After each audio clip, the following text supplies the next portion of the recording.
Hi hello నమస్తే welcome to our channel. నేను Soujanya. Gam Gam Ganesha pre release event లో రష్మిక అలాగే ఆనంద్ దేవరకొండ కన్వర్జేషన్ అందరం చూసాము.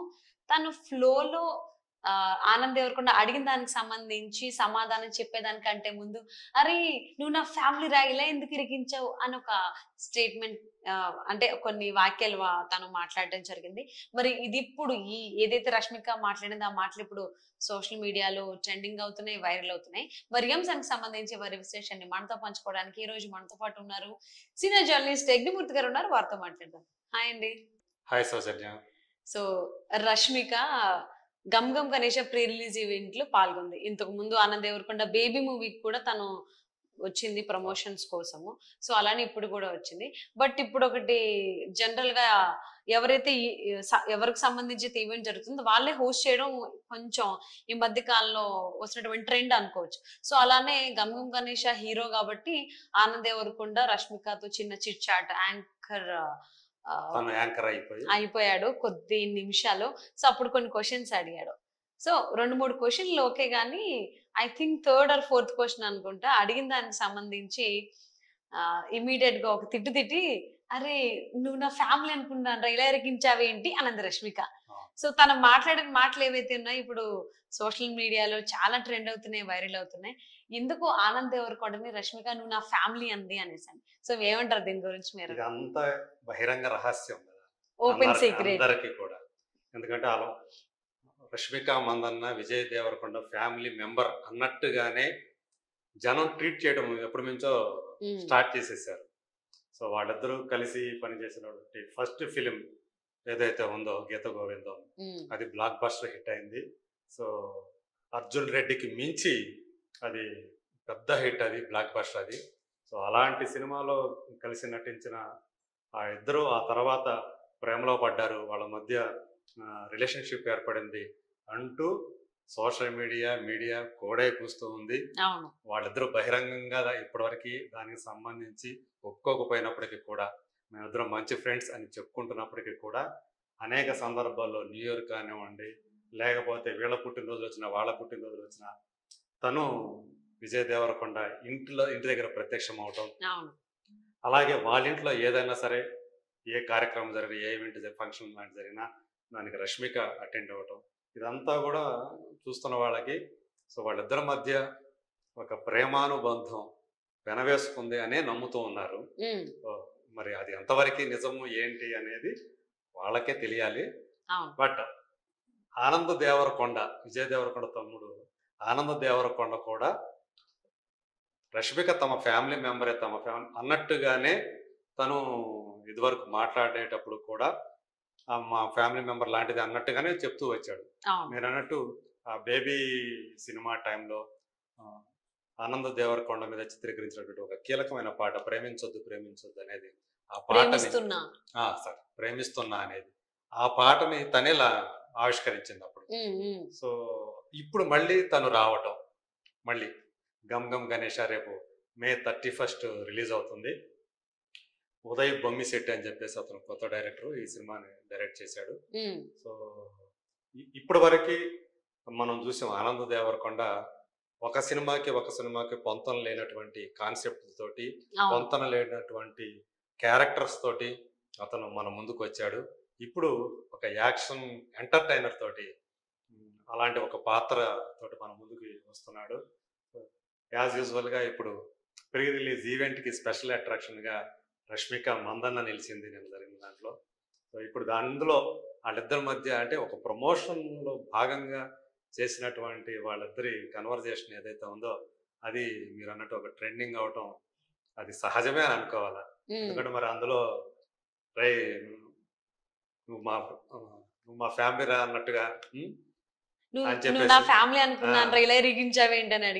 ఎందుకు అంటే నీవు ఎంతో మందితో యాక్ట్ చేసావు కదా, నీ ఫేవరెట్ కోస్టర్ ఎవరు అని చెప్పేసి ఒక స్పాట్ లో ఇరికించేశాడు. మరి అన్నాడు చెప్పే ముందు స్పాట్ లో ఇరికించబోతున్నాను అని. సో ఈమె మనకు తెలుసు నేషనల్ క్రష్ గా పేరు చేసుకుంటారు రష్మిక.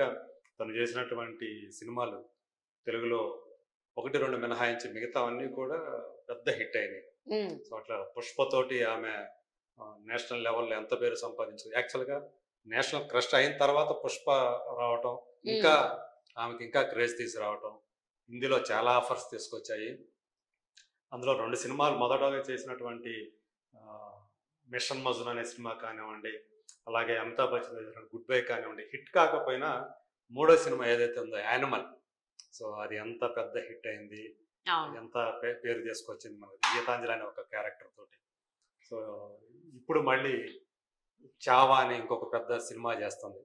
అది ఒక చెప్పాలంటే చారిత్రక హిస్టారికల్ మూవీ. అందులో మహారాణి యేసుబాయి భోన్స్లే అనే ఒక క్యారెక్టర్, అంటే ఛత్రపతి సంభాజీ అంటే మరాఠా యోధుడు, ఆయన రాజు, ఆయన భార్య ఆ పాత్ర. సో అలాంటి ఒక పెద్ద పాత్రతోటి ఆమె హిందీలో త్వరలో రాబోతున్నారు ఆమె. సో అట్లాగే చూసుకుంటే వాళ్ళ పుష్ప 2 క్రేజ్ ఏ రేంజ్ లో ఉందో మనకు తెలుసు. అందులో ఇప్పుడు సెకండ్ సింగిల్ కూడా రాబోతా ఉంది. సో అందులో శ్రేయా ఘోషల్ ఆమె పనే. అది వరకు ఎట్లయితే ఒక పాట ఆమె పుష్పలో కూడా ఒక సాంగ్ ఉంటుంది, అంటే పుష్పరాజును ఉద్దేశించి ఆమె పాడే పాట, అది కూడా ఎంత పెద్ద హిట్ అయిందో మనకు తెలుసు. అది అనేది హుక్ స్టెప్ లాగా రష్మిక వేసిన ఒక స్టెప్, హుక్ స్టెప్ లాగా బాగా పాపులర్ అయింది. ఇప్పుడు అట్లాగే ఇందులో కూడా కపుల్ సాంగ్ అని ఒకటి ఇప్పుడు సెకండ్ సింగిల్ గా రాబోతుంది. అది సో దానికి కూడా ఈగర్గా వెయిట్ చేస్తున్నారు. రేపు అది రిలీజ్ కాబోతోంది, మన ముందుకు రాబోతుంది. సో అలాంటి రష్మిక అతన్ని, అంటే వాళ్ళిద్దరి కన్వర్జేషన్ లో నువ్వు ఆ ఫ్యామిలీ అంటే చెప్పకనే చెప్పేసినట్టే కదా, ఇండైరెక్ట్ గా చెప్పేసినట్టు, ప్రపంచానికి కూడా చెప్పేసినట్టే కదా. సో చెప్పాలంటే అంటే రష్మిక వాళ్ళిద్దరి మధ్య క్లోజ్నెస్, ఆనంద్ దేవరకొండ కూడా చాలా క్లోజ్ గా ఆమెతోటి మూవ్ అవుతూ ఉంటాడు. సో ఎందుకంటే అందులో వాళ్ళ ఫ్యామిలీ మొత్తం కూడా, వాళ్ళ మదర్, వాళ్ళ పేరెంట్స్ కానీ రష్మికని వాళ్ళు తమ ఫ్యామిలీ మెంబర్ గా ఇప్పటికీ యాక్సెప్ట్ చేసినట్టుగా మనకి అనిపిస్తూ ఉంటుంది. ఆ కెమిస్ట్రీ అది చూస్తూ ఉంటే కేవలం వీళ్ళిద్దరితోనే కాకుండా వాళ్ళ పేరెంట్స్తో కూడా, దేవరకొండ పేరెంట్స్తో కూడా ఈ అమ్మాయి అలాగే అంత క్లోజ్నెస్తోనే ఉండటం. సో ఇదంతా కూడా దానికి బలాన్ని చేకూరుస్తున్నట్టే ఉంటాయి. సో ఖచ్చితంగా రేపు ఎప్పుడైనా సరే, ఈరోజు కాకపోయినా వాళ్ళ కెరీర్ దృష్ట్యా ఇప్పుడు బయటికి పెట్టడం లేదనుకుంటాం, ఏదో ఒక రోజు రావచ్చు అనుకుంటాం. కానీ మనకు తెలుసు సినిమా ఫీల్డ్లో కానీ ఎప్పుడు ఏం జరుగుతుందో చెప్పలేము. సో అలాగే ఇక్కడ కూడా ఇది కేవలం పబ్లిసిటీ స్టంట్గా అయినా, కేవలం వార్తలో నిలవడం కోసమే వీళ్ళు ఈ పనులు చేస్తున్నారా అనేది కూడా ఒకటి ఉంది, ఒక ఆస్పెక్ట్ ఉంది. సో ఏదేమైనా మనకి కాలమే దీనికి సమాధానం చెప్తుంది. ఇలాంటి వాటి చాలా సార్లు కూడా రష్మికకు సంబంధించి, అంటే ఇన్స్టాలో తను చేసిన పోస్టింగ్స్ ఏవైతే ఉంటే దానికి సంబంధించి ఏదో గాసిప్ బయటకు వస్తూనే ఉంటే వీళ్ళిద్దరు బయటకు వెళ్ళారు, విజయ్ రష్మిక అని. సో ఇప్పుడు డైరెక్ట్ గా ఇద్దరు కలిసి వెళ్ళారు కానీ చెప్పట్లేదు, దే ఆర్ ఇన్ రిలేషన్, ఈ విషయం కూడా చెప్పట్లేదు అని అంటూనే ఉన్నారు. చాలా సంవత్సరాల నుంచి వింటూనే ఉన్నాము. సో ఇప్పుడైతే డైరెక్ట్ గా ఫ్యామిలీ అని చెప్పింది రష్మిక. సో అది ఎంతవరకు వాస్తవం? అది ఫ్యామిలీ అంటే వదిలి కింద తీసుకున్నారా, లేకపోతే జస్ట్ యాజ్ ఎ ఫ్రెండ్ గా తీసుకున్నారా? ఏ కైండ్ ఆఫ్ ఫ్యామిలీ రిలేషన్ అనేది ఇంకా తెలీదు. సో వాళ్ళు చెప్తేనే మనకు తెలుస్తుంది. చూద్దామండి ఏం చెప్తారు ఏంటి అనేది. సో మరి Gam Gam Ganesha movie pre release event కి వెళ్ళినటువంటి రష్మిక గురించే మాట్లాడుకుంటున్నారు అందరూ. ఆనంద్ దేవరకొండకి రష్మికకి జరిగిన కన్వర్జేషన్, సినిమాకి సంబంధించి మాట్లాడుకోవడం చాలా తక్కువ అయిపోయింది. సో మరి రీచ్ ఎలా ఉంటుంది? May 31st రిలీజ్ అవుతుంది కాబట్టి టీం అందరికీ కూడా ఆల్ ది బెస్ట్ తెలియజేస్తూ థ్యాంక్ యూ సో మచ్.